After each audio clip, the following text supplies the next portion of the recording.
प्रार्थना करू. जीवंत देवा, आपण एकदा मी तुझं पाय जोडले राजा. ज्या वेदीने साक्ष दिलेल्या आहेत त्यांच्याबद्दल आणि त्यांच्या कुटुंबाबद्दल मी प्रार्थना करतो. त्यांची विनंतीबद्दल पुन्हा एकदा मी तुझं पाय जोडले राजा.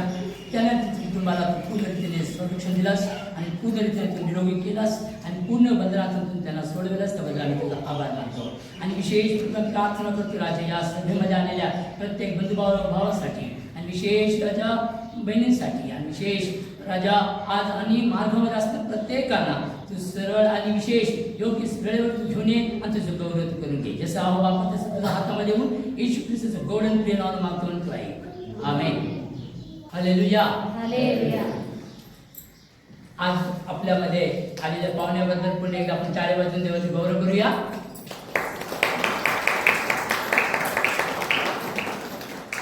ही मंडळी पास्टर डेव्हिड भंडारी यांची आहे आणि हे मंडळी एकदम अगदी छोटी होती. तर 1952 मध्ये त्यांनी सेवा आरंभ केला आणि 62 मध्ये त्यांनी मल्याळम गीत आणि त्याला तेलुगूमध्ये गीत लिहिलं आणि तेलुगूमधून त्यांनी तारकत्व सामर्थ्य गीत लिहून आज संपूर्ण महाराष्ट्रच नव्हे संपूर्ण जगामध्ये जेवढे महाराष्ट्रीयन असतात सर्व चर्चेसमध्ये गायले जातात. आमेन. आणि ही छोटीशी मंडळीमध्ये आज नाही तरी आज 17 ते 18 पास्टर लोक सेवा करतात भिन्न भिन्न क्षेत्रामध्ये. आणि आमची मंडळी ही तेलुगू आणि मराठीमध्ये असती, पण आज विशेष मी प्रत्येक वेळी तेलुगू बोलत असतो, पण आज माझा मुलगा आहे ट्रान्सलेट होतो हिंदी बोलत असतो, पण आज विशेष मी मराठीमध्ये बोलू इच्छितो आणि तो हिंदीमध्ये बोलला आणि देवाचं गौरव करूया. आपण सर्व वचनाकडे लक्ष देऊ. लेवी सुवर्तमान त्याचा 24वा अध्याय. लेवी सुवर्तमान लेवीचं पुस्तक 24वा अध्याय 10 ते 16 वचन वाचा लवकर पढेंगे. त्या काळी कोणा इस्रायल स्त्रीला मिसर पुरुषापासून झालेला एक मुलगा होता. तो इस्रायल लोकांमध्ये गेला. तेव्हा तो आणि एका इस्रायल माणूस छावणीतून भांडू लागले. तो इस्रायल स्त्रीचा मुलगा परमेश्वराच्या नावाची निंदा करून शिव्या शाप देऊ लागला. तेव्हा त्याला मोशेकडे आणले. त्याच्या आईचे नाव शलोमीत असे असून ती दान वंशातील दिब्री ह्याची मुलगी होती. त्याच्या संबंधाने परमेश्वर काय सांगतो ते कळावे म्हणून त्याने त्याला अटकेत ठेवले. मग परमेश्वराने मोशेला सांगितले, तुम्ही त्या शिव्याशाप देणाऱ्या छावणीत बाहेर घेऊन जा. जितक्यांनी ती निंदा ऐकली तितक्यांनी आपले हात त्याच्या डोक्यावर ठेवावे. नंतर व सर्व मंडळीने त्याला दगडमार करावा. तू इस्रायल लोकांना सांग की जो कोणी आपल्या देवाला शिव्याशाप देईल त्याने आपल्या पापाची शिक्षा भोगावी. जो कोणी परमेश्वराच्या नावाची निंदा करील त्याच्या अवश्य जीवे मारावे. सर्व मंडळीने त्याला अवश्य दगडमार करावे. तो परदेशी असो किंवा स्वदेशी असो, त्याने परमेश्वराच्या नावाची निंदा केली तर त्याला जीवे मारावे. बस. आता आपण या पुस्तकामध्ये लेवीच्या पुस्तकामध्ये आपण पाहत असताना लेवीचे जे पुस्तक आहे ते सर्व बलिदानाद्वारे भरलेले पुस्तक आहे. सर्व प्रकारचं बलिदान, होमार्पण कसं करावे, अन्नार्पण कसं करावे आणि बलिदान कोणत्या पद्धतीने चढावे चढवावे याचं सर्व बद्दल लिहिलेलं आहे. आणि संपूर्ण लेवी पुस्तक मध्ये पवित्रता बद्दल लिहिलेले आहे. पूरे लेवी की किताब ये अन्न बलि, पाप बलि, होम बलि इनके बारे में लिखते हुए सभी प्रकार के बलिदानों के बारे में लिखती हुई ये एक किताब है, लेवी व्यवस्था. आणि त्या लेवीच्या पुस्तकामध्ये प्रभू यहोवा बद्दल ओनली फक्त पवित्रता बद्दल लिहिण्यात आलेले आहे. और ये लेवी व्यवस्था में केवल यहोवा परमेश्वर की पवित्रता, उनकी व्यवस्थाओं, उनके धर्म, उनके नियम के बारे में लिखी गई है. परंतु या पुस्तकामध्ये 24वा अध्याय आणि 10 ते पुढे आपण पाहत असताना, लेकिन इसी ग्रंथ के 10 अध्याय के आगे जब हम 24 अध्याय तक देखते हैं तर त्या पुस्तकामध्ये तो उन पुस्तकों में एका बाईचा नाव उल्लेख करण्यात आलेले आहे. अब यहाँ पर एक स्त्री के नाम का हमें जिक्र मिल रहा. काय नाव आहे? और उस स्त्री का क्या नाम बोला है? लवकर. मुलीचं नाव त्यांच्या वडिलांचं नाव नाही विचारलं. त्या बाईचं नाव काय आहे? शलोमी शलोपती. हे शलोपती हे नाव पुरुषांना देखील आहे आणि स्त्रियांना देखील आहे. टोटल हे नाव 8 वेळा देण्यात आलेले आहे. शलोमित ये नाम पुरुषों का भी रखा गया है, स्त्रियों का भी रखा गया है और इन टोटल बाइबल में 8 बार ये नाम का जिक्र है. शलोपती म्हणजे शांती. और शलोमित का अर्थ है शांती. आणि ही बाई आपल्या एका मुलाला जन्म दिलेला आहे. और शलोमित नामक ये माता ने अब एक पुत्र को जन्म दिया. त्या शलोमितचा मुलगा म्हणजे तो मिस्री आहे. और लेकिन ये शलोमित का जो बेटा हुआ वो मिस्री था. म्हणजे तिचा नवरा तो मिस्री देशाचा आहे. यानी शलोमित का जो पति था वो इजिप्शियन था, मिस्री आज था. आपल्या लक्षात असलं पाहिजे की आपण मोशे बद्दल कित्येकदा तरी ऐकलेले आहोत. आज हमें भी ये बात अच्छे से ध्यान होना चाहिए. हमने मूसा के बारे में अनेकों बार ये बातें पढ़े हैं. मोशेच्या जीवनामध्ये मोशे ज्यावेळी तो जन्माला आला त्यावेळी मिस्र देशामध्ये इस्रायल लोकांचा हालाहाल होता. और जब मूसा का जन्म हुआ उस समय इस्राएली पहले ही मिस्र देश के इजिप्ट के बंधुआई में थे, उनके हाल हाल हो गए थे. सांगा जोराने हालेलुया, हालेलुया, हालेलुया, हालेलुया. बोला जोराने हालेलुया. हालेलुया. काय होता? मिस्री लोकांच्या देशामध्ये म्हणजे 430 वर्ष इस्रायली लोक गुलामगिरीमध्ये होते. यानी मिस्री देश में इस्राएली जो जन थे वो 430 साल गुलामी में थे. आणि त्या काळामध्ये मोशे जन्माला आला. और ऐसे कठिन समय में मूसा का जन्म हुआ. आणि मोशे ज्यावेळी मोठा होऊ लागला और जब मूसा बड़ा होता गया त्यावेळी त्याला त्या लोकांना संरक्षण देऊ शकले नाही. तब मूसा को इस्राएलियों ने उनके आई वडिलांनी त्याला सांभाळू शकले नाही. उनके माँ बाप ने उन्हें संभाल नहीं पाया. कारण त्याचा नियम होता क्योंकि वहां पर एक नियम लागू हुआ.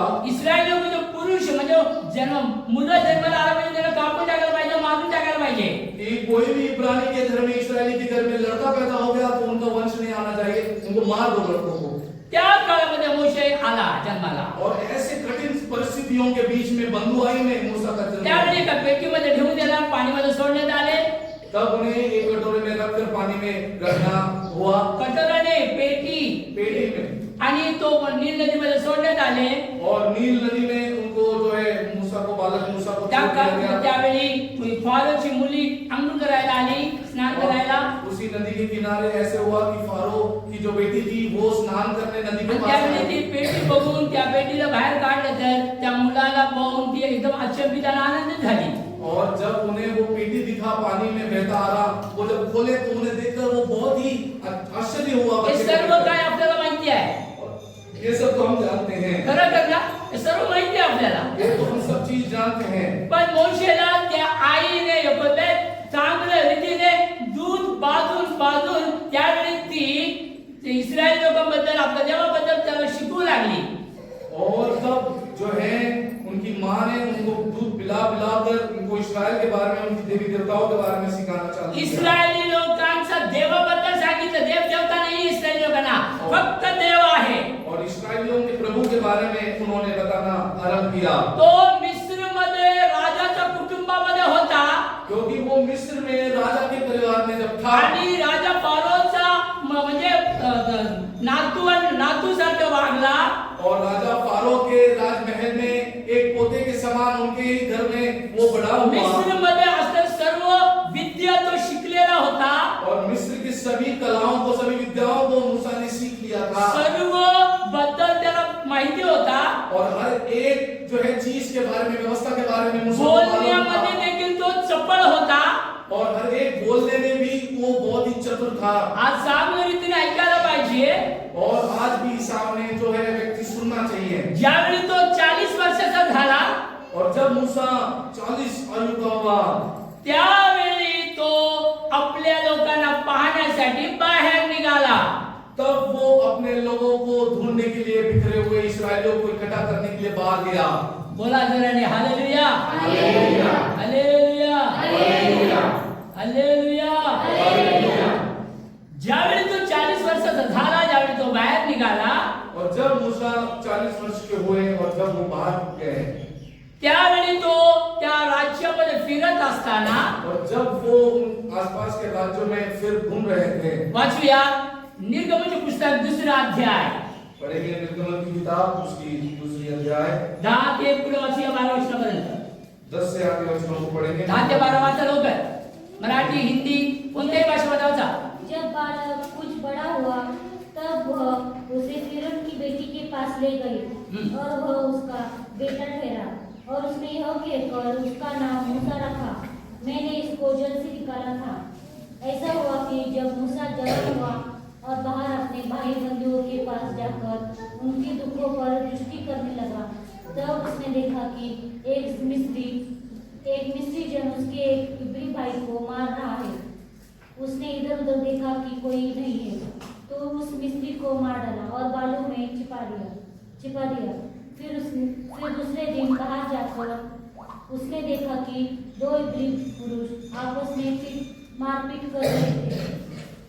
उसने अपराधी से कहा, तू अपने भाई को क्यों मारता है? उसने कहा, किसने तुझे हम लोगों पर हाकिम और न्याय ठहराया? बस जोरात सांगूया हालेलुया हालेलुया। काय म्हणतो? क्या है? अद्भुत रीतीने वचनामध्ये पवित्र आत्म्याने लिहून ठेवलेलं आहे। और पवित्र आत्मा प्रभु जी ने वचनों के द्वारा अद्भुत तरीके से लिखा है बात। ज्यावेळी मोशे मोठा झाला, जब मूसा बड़ा होने लगा, ज्या घरामध्ये तो होता त्या पूर्ण मूर्ती पूजकामध्ये भरलेला मिस्र देश होता, और जिस जगह पर जिस घर में मूसा बड़ा हुआ वहां पर पूरे घराने में मूर्ति पूजा चल रही थी। पण मोशे मात्र तो हिब्रू देवाचा गुण गात होता आणि त्याच्या त्या दादीचं म्हणजे आईचं सर्व काही तो ऐकत होता यहोवा देवाबद्दल। और अपने जो है माँ से जो है वो यहोवा परमेश्वर के बारे में और हिब्री प्रभु के बारे में ही उनकी ही स्तुति करता था मूसा। आज सर्व लोकांनी लक्ष देऊया। आज हम भी एक बार बहुत ध्यान लगाएंगे। प्रत्येक आई आणि प्रत्येक वडील आपल्या मुलांना कोणत्या पद्धतीने ते शिकवतात आपण वाचूया। और हर एक माता पिता अपने बच्चों को कैसे सिखा रहे हैं, कैसे सिखाते हैं। ज्यावेळी मोशे फिरत होता त्या मिस्र देशामध्ये, और उस समय जब मूसा अपने युवावस्था में जब घूम रहा था मिस्र, त्यावेळी त्याचा वय 40 वर्ष होता तब वो एकदम जवान 40 वर्ष का था। आणि त्यावेळी त्यांनी बघितलं की एक मिस्री व्यक्ती एका हिब्रू व्यक्तीला मारत आहे। तब मूसा क्या देखता है कि एक मिस्री व्यक्ति एक इब्रानी व्यक्ति को बहुत पीट रहा था। काय केलं मोशे? तो मूसा ने क्या बांधून किया? ठेवलं का त्याला? तो उनको बांध के रखा। काय केला? क्या किया? बोला आता एकच पंचीने त्याला मारला और अपने पूरे जवानी में एक ही मुक्के से उस मिस्री व्यक्ति को आणि त्या वळवंटामध्ये त्याला गाडून टाकला। और उसे मारकर एक खड्डे में उसे गाड़ दिया। खड्डे में नहीं, रेत में गाड़ दिया। त्या वळवंटामध्ये त्या रेतीमध्ये कितीही रेती खाडा तरी काय होतं, पुन्हा रेत येत असतो। तरी मोशे इतका बलवान होता ते रेत खाडून खड्डे बनवून त्याला पुरून टाकला। और रेत में कोई चीज गाड़ना इतना आसान नहीं है, लेकिन मूसा इतना ताकतवर था कि वो रेत सरकते हुए भी अपने उस गाड़कर वहां पर रेत में गाड़कर वहां पर बॉडी को आणि दफना नंतर किया। इकडे तिकडे बघितलं कोणी त्याला पाहिले नाही म्हणून। और यहाँ बात देख रहा है कि किसी ने इस चीज को होते हुए देखा तो नहीं। पुन्हा तो दुसऱ्या दिवशी आला, फिर मूसा दूसरा दिन वहां पर आया। पुन्हा तो फिरत असताना फिर उसी बाजारों में से जब घूमने लगा, दोन हिब्री बंधू भांडत होते। अब 2 इब्री भाई एक दूसरे से लड़ रहे हैं त्यांना पाहू लागला। और मूसा उन दोनों को देख गया। त्यावेळी त्या व्यक्ती म्हणतो की काल जे तू केलेलं आहे हे मी पाहिलेलं आहे। और वो दोनों भी इनके ही इब्री लोग अभी कह रहे हैं कि कल तुमने जो किया वो हमने देखा था। मोशेला वाटत होतं त्याला कोण पाहिलं नाही, मूसा को लगा कि वो बॉडी दफनाते समय किसी ने देखा नहीं, पण तो म्हणतो की मी तुला पाहिलेलं आहे। लेकिन अभी ये लोग बोल रहे हैं कि हमने आपको देखा था। तुला कोण आमच्यावरती अधिकारी म्हणून ठरवलेलं आहे? तब बोल रहे हैं कि तुझे कौन हम पर इतना अधिकार बना के बना। आज आम्ही तुझ्याबद्दल फारोला सांगू। आज तो मूसा तुम्हारे बारे में फारो को हम कंप्लेंट कर रहे हैं। हालेलुया। हालेलुया। फारो कोण आहे? आजोबा आहे, और फारो कौन है? मूसा का एक तरीके से उनके दादाजी भी है, परंतु क्रूर मनुष्य आहे। लेकिन बहुत क्रूर वो कारण मोशे हा मिस्री नाहीये। लेकिन मूसा ये कभी भी मिस्री नहीं हा था। मोशे म्हणजे हा इब्राहिमचा मुलगा आहे. और मूसा ये जन्म से भी एक इब्रानी का ही बच्चा था। म्हणून मोशे मिद्यानेकडे पळाला. इसलिए मूसा अब ये आरोप को सुनते ही मिद्यान की तरफ भागने लग गया। किती वर्षानंतर और कितने साल लगे? किती वर्षानंतर पळाला? और कितने साल के बाद भागा? 40 वर्ष फारोचं राजघराण्यामध्ये राहिला और 40 साल फारो के ही राजमहल में रहा। आणि राजघराण्यामध्ये सर्व विद्या तो शिकला और राजमहल में रहकर सभी विद्याओं को पा लिया। आणि नंतर तो मिद्यानला पळाला. और अभी उसी मिस्र देश को छोड़कर मिद्यान में भाग गया। मिद्यानमध्ये असलेला मिद्यानी याजक इत्रो किंवा रघुएल नावाचा घरी पोहोचला. और इत्रो या रघुएल नाम के वहां के जो याजक के घर पे पहुंच गया। तेथे तो झाडाखाली बसला असताना और जब वो एक पेड़ के नीचे बैठे हुए थे मूसा, आणि त्या मिद्यानी याजकाच्या 7 मुली तेथे पाणी भरण्यासाठी आले किंवा त्या सर्व उंटांना सर्व प्रकारचे म्हणजे बकऱ्यांना सर्व प्रकारच्या मेंढरांना पाणी पाजत होते. और वहां पर जब मूसा एक कुएं के पास थककर बैठ गया तो इन्हीं याजक के 7 बेटियां उनके ऊंटों को पानी पिलाने के लिए वहां त्या पर पहुंची। मुलींबद्दल त्यांनी पाहिला, कळवळा आला म्हणून तो स्वतःच हे सर्व काही काम केला, पाणी पाजून टाकलं सर्वांना. और वो लड़कियों को देखकर उन्हें मदद करने के लिए खुद से ही बिना उनके पूछे मूसा ने उनकी मदद करने लगे, पानी खींच-खींच कर देने लगे। जोर से कहेंगे hallelujah, hallelujah, hallelujah, hallelujah, hallelujah, hallelujah, hallelujah. 3 महिन्यानंतर सिप्पोराला देऊन त्यांनी लग्न लावून टाकला. और 3 महीने के बाद जो है सिपोरा के साथ में मूसा का जो है 7 मुलीपैकी मोठी थोरली मुलगी जी होती सिप्पोरा हे मोशेला देऊन लग्न केले. और सिपोरा जो 7 बहनों में सबसे बड़ी बहन थी, उनका विवाह मूसा के साथ में फिर करके दिया। 40 वर्ष राजघराण्यामध्ये वाढलेला माणूस और 40 साल अभी आप सोचे कि जो राजमहल में पला बड़ा, एवढं चांगलं घराण्यामध्ये राहिलेला इतना अच्छा उच्च घराने में जो पला पूर्ण बड़ा है, 40 वर्ष तो मिद्यानमध्ये असलेला त्या सिनाई पर्वतामध्ये काय मेंढरे हे चालण्यासाठी त्याला काम मिळाला. अभी 40 साल राजघराने में रहने वाला व्यक्ति अब 40 साल मिद्यान देश में जो सिनाई पर्वत है उसी के आसपास में जो है भेड़ बकरियां चराने लगा है। जोरान बोलू hallelujah, hallelujah, hallelujah, hallelujah, hallelujah. Hallelujah. काय म्हणतो आज आपल्या समोर एक मोठा प्रश्न आहे. हा व्यक्ती 40 वर्ष त्या मिद्यानमध्ये असलेला त्या होरेबच्या या सिनाई जवळ सर्व डोंगरामध्ये तो चालत होता भर दुपारमध्ये. और जो है सोचने की बात है कि इतने राजभोग अनुभव किए हुए व्यक्ति अब 40 साल उन कड़ी धूप में सिनाई होरेब पर्वतों में भेड़ बकरियां चरा रहा है। देवाचा काम करण्यासाठी देवबाप एका व्यक्तीला पूर्ण रीतीने नम्र करीतो. और प्रभु अगर किसी को चुनता है तो उसे पहले तो पूर्ण तरीके से नम्र कर देता है। काय महाराष्ट्रामध्ये नावाजलेलं भक्त कोण आहे? महाराष्ट्र में उपासना संगीत कोण लिहिले जास्त? 800 पेक्षा जास्त गीत कोण लिहिलं? CNI चर्च मध्ये, मॅथोडिस्ट चर्च मध्ये, मेंढन चर्चेस मध्ये जास्त गीत गात असतात ना. काय त्यांच्या समाधीवरती काय आहे? प्रभु में पुष्कळ काय आहे? पुष्कळ अजून. पण आज आपण महाराष्ट्रीयन लोक आहोत, आपल्यामध्ये काय आहे? गुन्हा आहे का? आपलं स्वतःला वाटतं की मी येशूपेक्षा मोठा आहे ना. आजच्या गुरु बघा, आज येशूपेक्षा मोठे दिसतात, पण प्रभू म्हणतो की माझं काम करायचं असेल तर मी सौम्य आहे आणि मी नम्र आहे. प्रभु कहता है कि मैं बहुत ही दीन हूँ और मैं बहुत ही नम्र हूँ। जो कोणी माझं काम करू इच्छितो तो माझं जवळ यायला पाहिजे आणि त्याला मी नम्रता आणि दीनता शिकवितो. और जिसे भी मेरा ये बोझ उठाना है पहले तो उसे नम्र और दीन होना सीखना होगा। ज्यावेळी तो त्या सिनाई पर्वतामध्ये मेंढर चालत असताना जब मूसा जो है सिनाई के पर्वत पर जब भेड़ बकरियां चरा रहा था आणि त्यावेळी देवापाने त्याला एका झुडपामधून त्याला दर्शन दिला.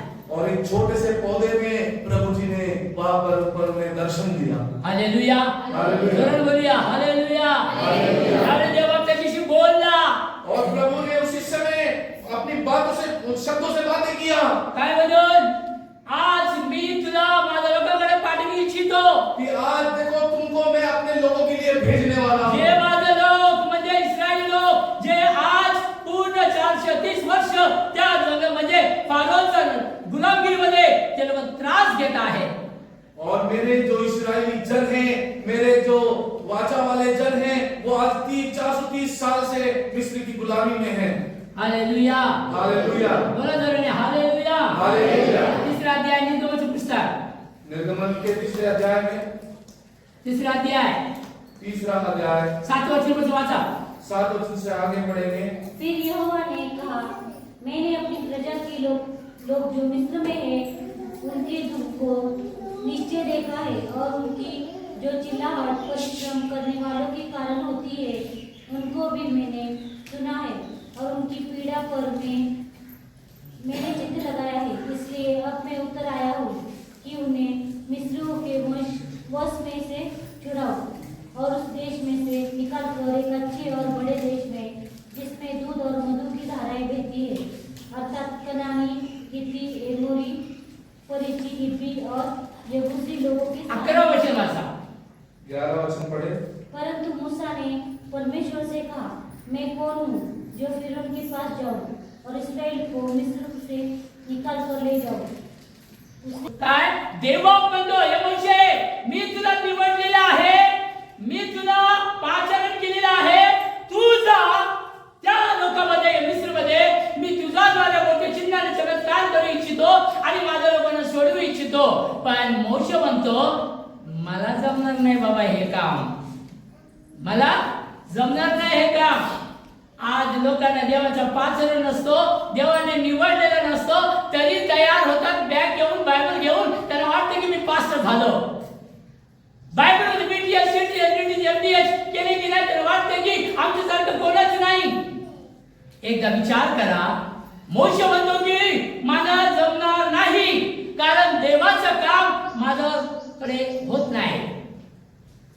बोले हिंदी में। परमेश्वर ने जब मूसा से पूछा कि तुम चुने हुए हो, तो मूसा कह रहा है कि नहीं प्रभु, मुझसे नहीं होगा। मी किती आहे, तू का मला निवडलास, का तू मला पाठवू इच्छितोस, और कौन हूं मैं, किस लिए मुझे भेजना चाहते हो, क्या है मेरे में इतना ताकतवर।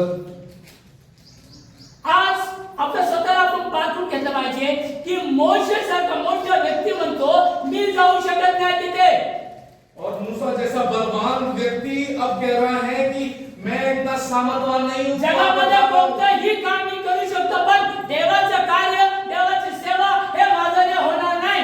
यानी कि मूसा जगत के सभी कठिन काम कर पाएगा, लेकिन प्रभु का काम नहीं हो पा रहा। आज जगामध्ये सर्वपेक्षा उत्तम आणि श्रेष्ठ आणि भयंकर काम हे सेवा आहे. आज जग में सबसे उत्तम भी और सबसे भयानक काम भी ये आज प्रभु की सेवकाई है। जगामध्ये असं कोणतेही आपण करू शकतो काम, पण देवाचं काम करत असताना देव आपल्याला पाहत आहे आणि एक दिवस आपल्याला तो काय करणार आहे, न्याय निवाड्यामध्ये घेऊन येणार आहे. चाहे आप जगत के किसी भी जगह पर काम करो, कोई आपको देखे ना देखे, इस सेवकाई में आप हमेशा देखे जा रहे हैं और आपका म्हणून मोशे म्हणतो हे काम मला नको. इसलिए मूसा डर कर कह रहा है कि प्रभु ये काम अब मुझसे ना हो पाएगा। अजून कोणाला असेल त्याला पाठव. अगर कोई हो उनको ढूंढ लो, प्रभु जी उनको भेज दो। दुसऱ्यांदा देव म्हणतो मी तुला पाठवू इच्छितो. अरे प्रभु दूसरे बार बोल रहा है कि नहीं, मैंने तुझको चौथा चुना है। अध्याय त्याचा 10वा वचन वाचा. 14 अध्याय के 10 वचन पढ़े। 14 ते 10 वचन. तेव्हा मोशे परमेश्वरास पुन्हा मोशे म्हणाला, हे प्रभू, हे प्रभू, मी बोलका नाही, मी कोण आहे, बोलका नाही. बोलका म्हणजे तोदला आहे, तोदला आहे ना. मला माझे जीभ जड आहे, मी बोलू शकत नाही, पण मला तू सोड रे बाबा. प्रभु से कह रहा है कि हे प्रभु, मैं बोलने में निपुण नहीं हूं, तो ना मैं पहले कभी था और तू अभी खरं सांगा, मोशे बोलण्यामध्ये चपळ होता का नाही, होता ना. पण देव ज्यावेळी बोलतो की तू जा मिस्रमध्ये, माझ्या लोकांना सोडव, तुला मी नायकाचं काम देतो, लीडरशिप देतो, तर हा बाबा म्हणतो मला कामच नको, तू जा, मला बोलायला येत नाही. म्हणजे तो काय करतो, हे काम त्याला नको म्हणून तो बहाणा म्हणजे काहीतरी शोधतोय की मला हे काम नको, मला सेवा नको. यानी कि प्रभु की जो है परिचर्या करने के लिए, सेवकाई करने के लिए मूसा अब बहाने ढूंढ रहा है कि मैं जीभ का बत्ता हूं, मुझे बोलने नहीं आता. प्रेषितांचे कृत्य 7वां अध्याय 22 से 24 वचन वाचा. प्रेरितों के काम प्रेषितांचे कृत्य 7वां अध्याय 22 ते 24 वचन वाचा लवकर. म्हणजे आता इथे काय बोलतो, पुढं पवित्र आत्मा काय लिहितो. प्रेषितांचे कृत्य 7वां अध्याय 22 से 24. मूसा को मिस्रियों की सारी विद्या पढ़ाई गई और यह वचन और कर्म दोनों में सामर्थ्य था. हाँ. जब वह 40 वर्ष का हुआ तो उसके मन में आया कि मैं अपने इस्राएली भाइयों से भेंट करूंगा. इससे एक व्यक्ति पर अन्याय होते देखकर उसे- बस पण मराठीमध्ये मोशेला मिस्री लोकांच्या सर्व विद्यांचे शिक्षण मिळाले. अरे बाई काय मिळाले, सर्व प्रकारच्या शिक्षणामध्ये तो नामजलेला होता. फायटिंग असो, कराटा असो, सर्व विद्या त्याला माहिती होता. मिस्री लोकांमध्ये कोणच त्याचं पुढं नव्हतं. एवढं ज्ञानी असलेला मोशे काय म्हणतो, आपलं निमित्त शोधतोय की मला देवाचं काम करायचं नाही. कारण देव म्हणजे काय, भस्म करणारा अग्नी आहे. जितका तो कनवाळू आहे, मायाळू आहे, प्रेमाळू आहे, तितकाच देव कोण आहे, भस्म करणारा अग्नी आहे. और प्रभु जितना दयावान है, जितने करुणामय हैं, वैसे ही प्रभु भस्म करने वाली आग भी है. काय म्हणतो, मला नको हे काम. और मूसा प्रभु को ही कह रहा है कि प्रभु मैं नहीं कर पाऊंगा. आज कसं असतं, आजची परिस्थिती कशी आहे. आज की परिस्थितियां कैसी है. एका काळामध्ये सेवा कशी होती आणि आज कशी सेवा आहे. एक समय की सेवकाई कैसी थी और अब देखो कैसा है. आज जेथे कुठे बघा, कुठेही बघा, व्यापार चाललेले आहे पण सेवा कमी आहे. आप सभी जगह तो बिजनेस चल रहा है, सेवकाई कहीं पर भी नहीं चल रही. हालेलुया. जरा बोलूया हालेलुया. हालेलुया. हालेलुया. हालेलुया. मोशेला देव निवडला. अब मूसा को प्रभु ने चुन लिया. मोशेला देवाने दर्शन दिला मूसा को साक्षात दर्शन मिल गया. आणि तो त्या दर्शनामध्ये बोलू लागला. अब दर्शन में बातें भी कर रहा है. तरी म्हणतो की मी हे काम करू शकत नाही. फिर भी बोल रहा कि मुझसे काम नहीं हो पाएगा. पण आजची परिस्थिती कशी आहे. लेकिन आज की परिस्थितियां कैसी है. आजची परिस्थिती कशी आहे. अभी की परिस्थितियां कैसी है. तू शिक्षणाद्वारे सेवामध्ये आलास का. क्या आप कुछ पढ़ लिख कर सेवा में आए हो पैसे क्या? आहे म्हणून सेवा करत आहात का. या आप कुछ पैसे बटोर लिए हो इसलिए सेवा कर रहे हो क्या? आज विशेष म्हणजे पवित्र आत्माने भरलेली सेवा आहे का. क्या आज आप में पवित्र आत्मा से भरी हुई सेवकाई है क्या? ज्यावेळी तो निमित्त शोधू लागला मला करायचं नाही म्हणून, जब चुने हुए ही बहाना ढूंढने लगेंगे तो त्यावेळी मोशेशी देव बोलतो, तब तू बोलण्यामध्ये तोडला असेल तरी तुझा भाऊ आरोन तुझं तोंड होईल आणि तू त्याला देव होईल. और क्या होता? प्रभु कहता है कि यदि तू कितीही बोलना है, निमित्त शोधा, काय होणार आहे शेवटी, काय होणार आहे. आप कितने ही बहाने बना लो, देव सोडणार का. देव सोडणार का. क्या प्रभु आपको कभी शेवटी त्याग त्याला करेगा? आपल्या कामासाठी निवडलाच. प्रभु ने जिसे चुना है तो उसे चुना ही है.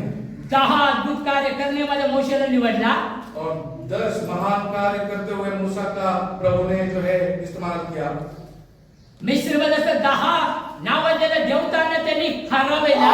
और मिस्र के 10 जो है देवताओं को मूसा ने ललकारा भी और आणि हराया. शेवटी लाल समुद्र पार करून त्यांना घेऊन गेला. और आखिरकार लाल समंदर को पार करवाकर पूरे इस्राएली जनों का उन्होंने उद्धार किया. आता आपला टॉपिक येणार आहे.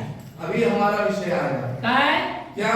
आता लेवीची गोष्ट, लेवीचं पुस्तक 24 अध्याय 10 वचन पुन्हा एकदा वाचूया.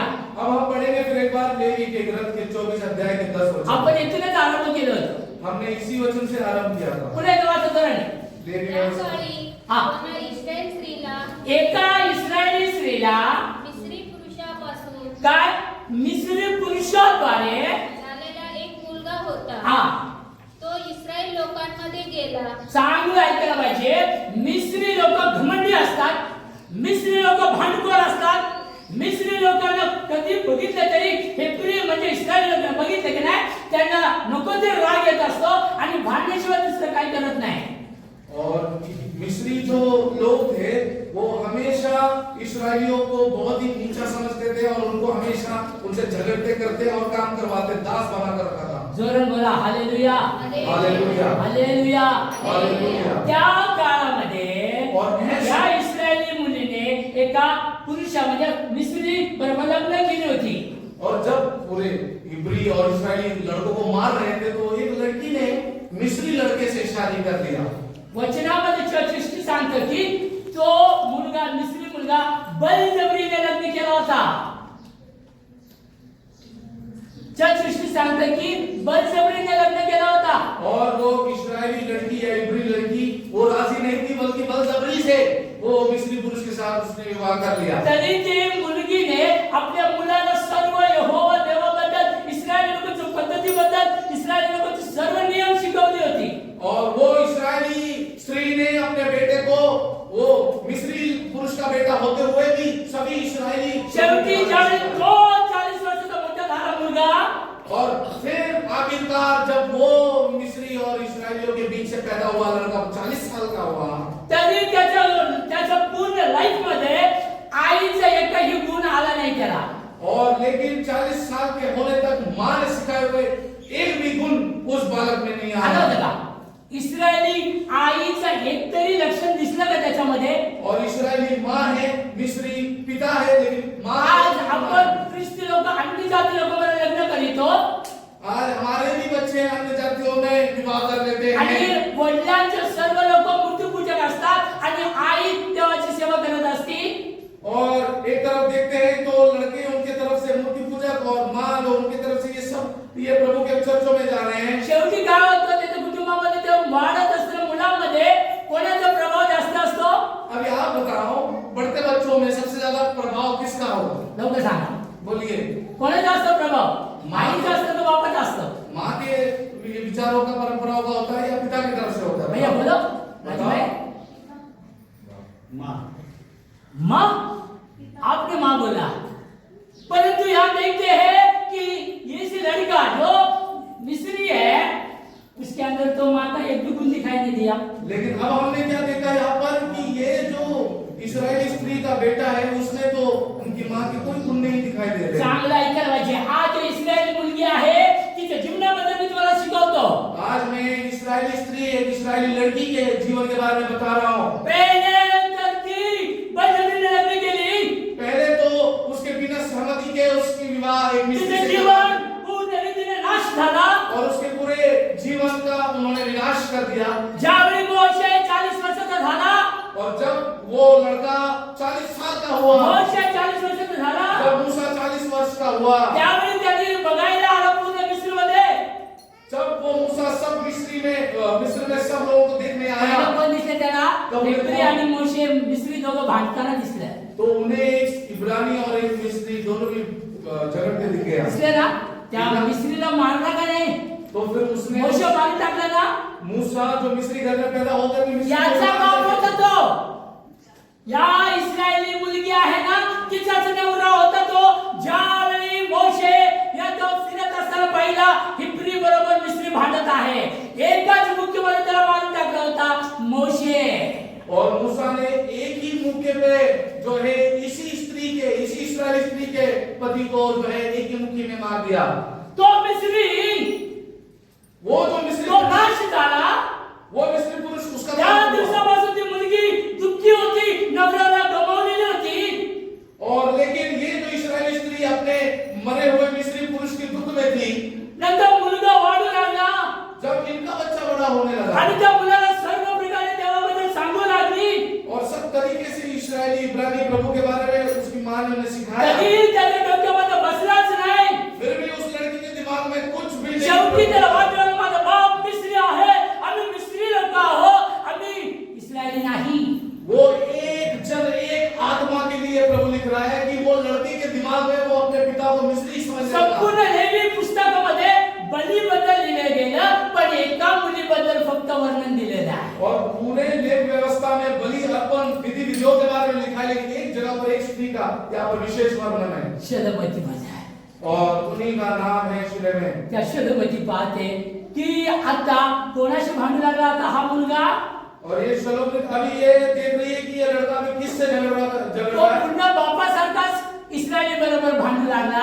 अब ये अपने मिस्री पिता के समान ही सभी इब्रानी और इस्राएलियों से झगड़ने लग रहा। त्यावेळी लोकांनी त्याला बांधून मोशेकडे घेऊन गेले। तो उस माँ के निवेदन पर वहां के लोगों ने उस लड़के को बांध के मूसा के पास लेकर गया। आणि सांगतात की हा देवाबद्दल लोक ते निंदा करत आहे. और वो मूसा से अभी कह रहे हैं कि ये जो लड़का है तुझं ये देव यहोवाचं नाव तू अपवित्रतेने घेऊ नये.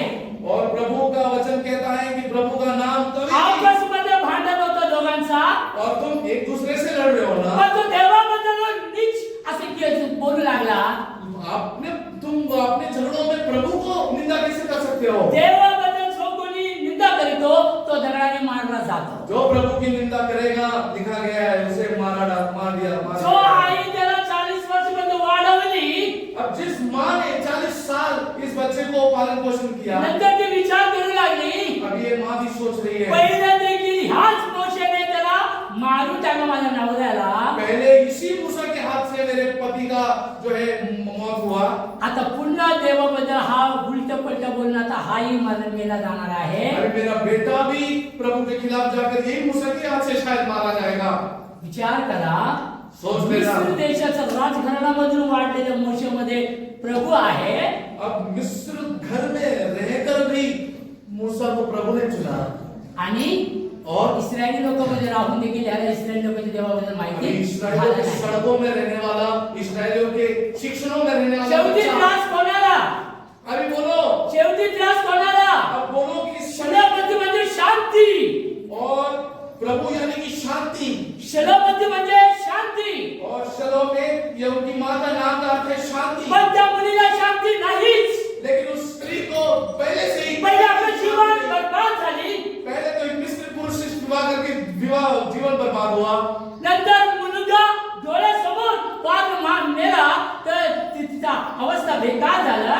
और अब उनके बेटे को बांध कर लेकर जाकर अपने आप के सामने मार दिया गया. अब उनकी और भी वो व्यवस्था खराब हुई. आज विचार करण्यासारखं आहे की आपण कुठे जन्माला येतो आणि कुठं आपण मेले किंवा मारला जातो. आज हमें भी एक बार याद रखना है हम कहाँ जन्म में आए और हमारा अंत कैसे हो रहा है. जन्म बोलो हालेलुया. हालेलुया. हालेलुया. हालेलुया. पवित्र आत्मा देवाने लेवी पुस्तकामध्ये फक्त या मुलीचं नाव नोंदण्यात आलेले आहे. और लेव व्यवस्था के इस पूरे किताब में पवित्र आत्मा प्रभु ने बहुत मार्क करके इस एक स्त्री के बारे में बहुत आज भी स्त्री कुटुंबामध्ये जन्माला येतात. कि आज भी जो है बच्चे पैदा होते हैं. ख्रिस्त कुटुंबामध्ये जन्माला येतात. मसीह परिवारों में बच्चे पैदा त्यांना होते हैं. प्रार्थना माहिती आहे. उनको प्रार्थना करना, सहभागिता माहिती आहे. उनको आना सहभागिता मालूम उपवास है. प्रार्थना माहिती आहे. उनको उपवास करना मालूम एकांत है. प्रार्थना माहिती आहे. उन्हें अकेले में प्रार्थना सहभागिता करना, माहिती आहे. उन्हें सबके साथ पवित्र आत्मा माहिती आहे. उनको पवित्र आत्मा की वचन माहिती आहे. वचन जानते हैं. तरी नाशाकडे चाललेले आहे. फिर भी विनाश की ओर दौड़ रहे हैं. तरी नाशाकडे चाललेले आहे. फिर भी विनाश की ओर संडे स्कूल पासून सर्व शिकलेले आहे. और संडे स्कूल से लेकर बड़े जवान तरी तरुणपणामध्ये त्या बेवड्या होतात. लेकिन फिर भी नौजवानी में ये पियक्कड़ होते हैं. तरी ते व्यभिचारी होतात. फिर भी ये विचारी बनते हैं. का कारण वचन त्यांच्या जीवनामध्ये नाही. क्योंकि ये वचन के अपने पूर्ति करते नहीं आज हैं. ख्रिस्ती कुटुंबामध्ये दुःख आहे. आज देखो कितने लोगों के परिवार में दुख आज है. आज पाचरण केलेल्या लोकांच्या कुटुंबामध्ये त्याचे मुलं बिघडलेले आहेत. आज चुने हुए लोगों के घर परिवारों में उनके बच्चे बिगड़े हैं. ज्या आई बाप रडत असतात आम्हाला मुलं पाहिजे. और जो माँ बाप पहले रो रहे थे कि हमें बच्चे चाहिए, ज्यावेळी देवबाप त्यांना मुलं देतात, और जब उनको बच्चे आखिरकार मिल जाता है, पुन्हा मोठे झाल्यानंतर पुन्हा आई वडील रडतात की आमची मुलं चांगलं व्हायला पाहिजे. और पहले जो रोने लगे बच्चों के लिए, अब बच्चों को सुधारने के लिए रोते हैं बड़े होने के बाद. जोरान बोला हालेलुया. हालेलुया. जोरान बोलूया हालेलुया. हालेलुया. जोरान बोलूया हालेलुया. हालेलुया. काय क्या माझे नावेत येशू असता मला नाही कशाची चिंता. जोरान बोलूया माझे नावेत येशू असता मला नाही कशाची चिंता.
यीशु मसीह आपके नाम में है तो आपको कभी कोई दुख तकलीफ नहीं होगा।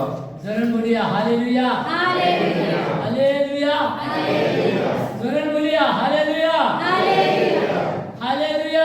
हालेलुया। म्हणून सेवक आज काय होता आहे, मल्टीमिलियनर है ना, एवढेच आहे ना, पण सेवकापेक्षा येशू किती महान आहे याचा गौरव आज लोकांमध्ये दिसायला पाहिजे। और दिखने वाले सेवकों को मल्टीमिलियनर्स बना देते हैं हमारे लोग, तो आप प्रभु की जो है हमेशा प्रभु प्रेषित तो मोठे मोठे कार्य केले, और प्रेरितों ने भी बड़े बड़े काम करे। आता मी तुम्हाला विचारतो, पेत्र ज्यावेळी तो येशूला धरण्यात आले तो गेसेमेने भागेतून पळून गेला, और पतरस जो था वो जब यीशु मसीह को गेत्सेमनी में पकड़ने आए सैनिक, पतरस भाग गया। पुन्हा तो तीनदा काय बोलला, मी त्याला ओळखत नाही, और सुबह होने से पहले 3 बार बोल दिया कि मैं जानता ही नहीं, जानता ही पण येशू नहीं। उचलला गेल्यानंतर लेकिन जब यीशु मसीह को 120 लोकांमध्ये तो बसला असताना पवित्र आत्म्याने तो परिपूर्ण झाला, और जब पवित्र आत्मा से पतरस भर गया यीशु मसीह के सामने, आणि त्यावेळी तब पहिल्यांदा पहिला उपदेश दिला त्यांनी। तब पतरस ने जो है पहला पेंटिकोस्ट के दिन में जो उपदेश दिया, 3000 लोक बदलले। 3000 लोग जो अपने मन को आणि बदल तिसऱ्या दिया। अध्यायामध्ये एक लंगडा होता जो सुंदर नावाच्या दाराजवळ बसलेला असताना, और तीसरे अध्याय में प्रेरितों के काम में एक जो है लंगड़ा व्यक्ति जो सुंदर नाम के एक छोटे से झील के पास बैठा था, सांगा तो हात लावला का हात दिला, क्या उसने हाथ लगाया तो उसको हाथ दिया गया? बोला आता। बोलो। तो लंगडा बसला असताना त्याला वाटत होती काहीतरी भिक्षा मिळेल, और जब वो लंगड़ा वहां पर बैठा था उसे लगा कि सबके जैसे ये भी कुछ ना कुछ दान देकर चले जाएंगे, परंतु लेकिन झालं काय, हुआ पेत्र त्याला हात दिला। पतरस ने पहले अपनी हाथ उसके ऊपर पेत्रामध्ये लगाया। काय आहे, पावर आहे, पावर, पवित्र आत्माचा पावर आहे, लेकिन पतरस के अंदर कौन है? वो पवित्र आत्मा है, वो ताकत है ना, है। म्हणून त्याने हात दिला। इसलिए पतरस ने उस या विश्वास के साथ हातातून हाथ काय दिया। केलं, पावर गेलं त्याच्या हातामध्ये आणि तो उभा राहिला लागला। और पतरस के छूते ही उस लंगड़े व्यक्ति पहले तो वो खुद खड़ा हो गया। जोरात बोलिया हालेलुया, हालेलुया, हालेलुया, हालेलुया, जोरात बोलिया हालेलुया। हालेलुया। आज पवित्र आत्म्याने भरलेले लोक दिसण्यासाठी कमी असतात। आज पवित्र आत्मा से भरे हुए लोग आपको ऐसे सड़कों में नहीं कभी दिखेंगे। Hallelujah, hallelujah. प्रेषित इतकं मोठे मोठे कार्य केले, मेले लोकांना जिवंत केले, तरी प्रेषित कधी आपल्या स्वतःला दाखवले नाही, तरी एकच बोलू लागले, तो दिसायला पाहिजे, आम्ही दिसायला पाहिजे। प्रेरितों ने गांव में जाकर जो है ऐसे अनजान जगहों में जाकर मुर्दों को जिंदा किया, लेकिन कभी अपना नाम वहां पर प्रचार आज नहीं किया। थोडे बरं झाले की नाही, एक रोग बरं झाला की नाही, आज झाले थोडं तर आमच्या पास्टर पेक्षा अनाइंटेड कोणच नाही म्हणतात। और आज अगर कोई पास्टर के प्रेयर से कोई ठीक होता है, बुखार ठीक होता है, तो बोलते हैं अपने हमारे पास्टर को बहुत आशीष मिल गया। एक तर लक्ष द्या, सेवकापेक्षा देव मोठा आहे। हम कोई मनुष्य से आमेन। सबसे महान प्रभु है। जरा बोलूया हालेलुया, हालेलुया, हालेलुया। हालेलुया। आज महाराष्ट्र एवढं चांगलं प्रभू वाढणार या राज्यामध्ये, आणि आज नारायण मामा टिळकांच्या समाधीवर लिहितात की प्रभू मी पुष्कळ अजूनही पुन्हा, की मराठी लोकांना चांगलं कळतं आहे ना, कळतं का नाही कळतं, बरोबर ना।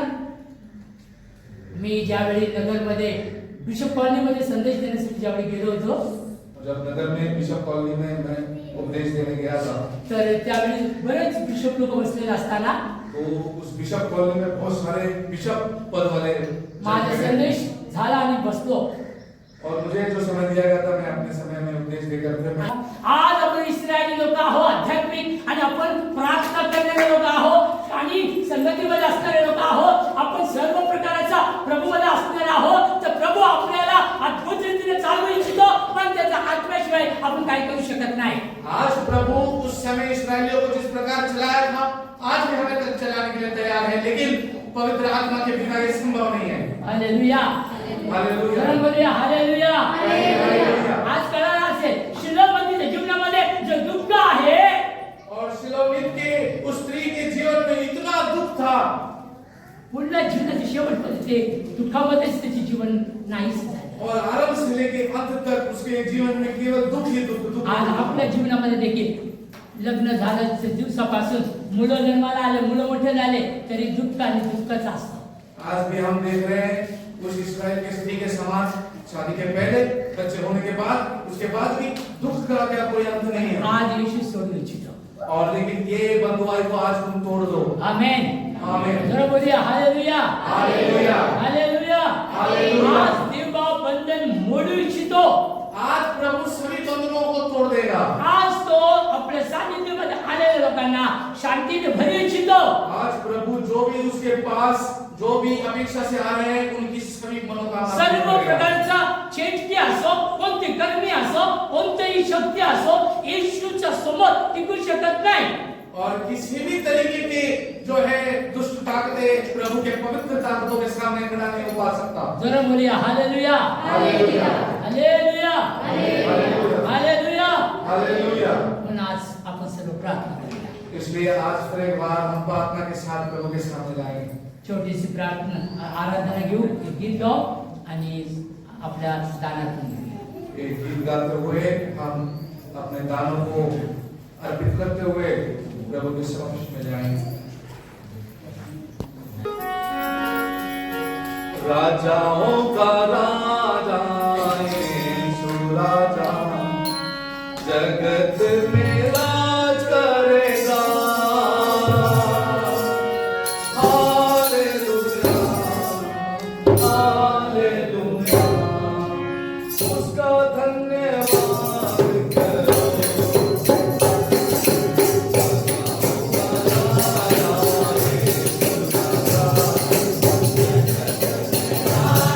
हालेलुया.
बादशाह, जैसे आपने अपने आत्मा के द्वारा में गवाही किया, में चलाया, अपने दास को तूने छिपा लिया और बाप तेरी और से तूने बातें की, इसलिए आपका धन्यवाद करते हैं। अब बाप विशेष प्रार्थना करते हैं, आज का दिन देख ना पाए बहुत से लोग, उनके परिवार में शोक और दुख है, परंतु हमारे जीवन में तूने ये दिन जोड़ा, इसलिए हम आपका धन्यवाद करते हैं। अब बाप शिलोमिति की जिंदगी में आए हुए दुख और बाप मिट ना पाए, अपनी जवानी को खो बैठी, अपने जवान पति को खो बैठी, अपने जवान बेटे को खो बैठी। अब शिलोमिति के जीवन में शांति तो नाम था, परंतु उसका जीवन अशांतता से भरा हुआ था, उसका जीवन दुखमय से भरा हुआ था।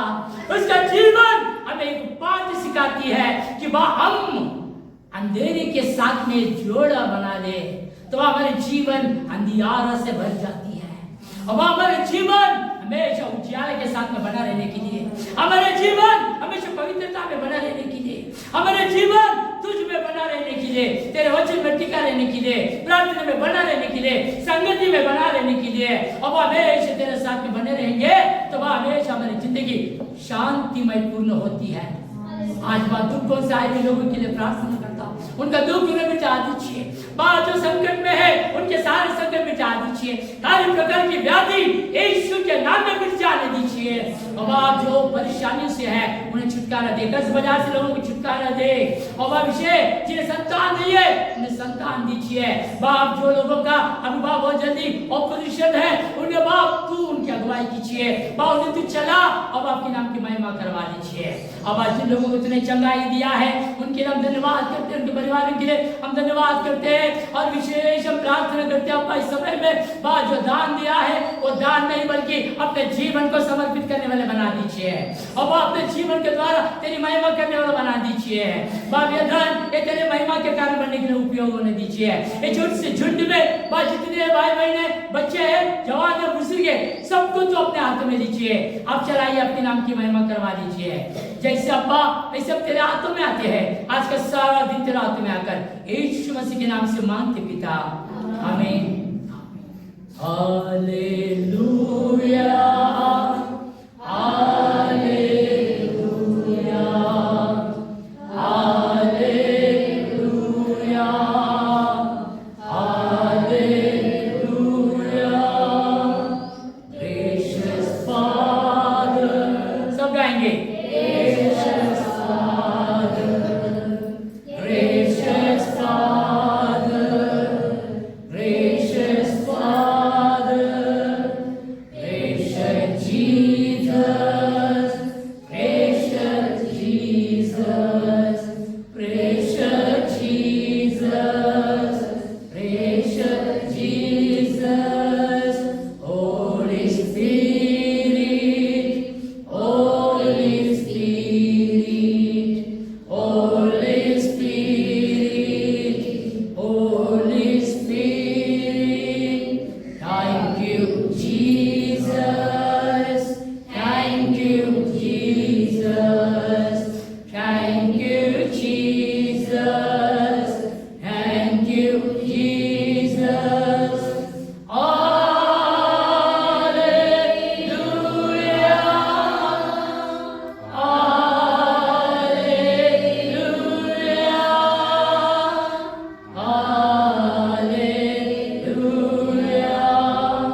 पिता परमेश्वर का प्रेम, यीशु मसीह का अनुग्रह और शांति, पवित्र आत्मा की बेटी संगति जब मैं हम तमाम लोगों के साथ में उसके दूसरे आगमन होने तक सदैव बने रहे। आमीन।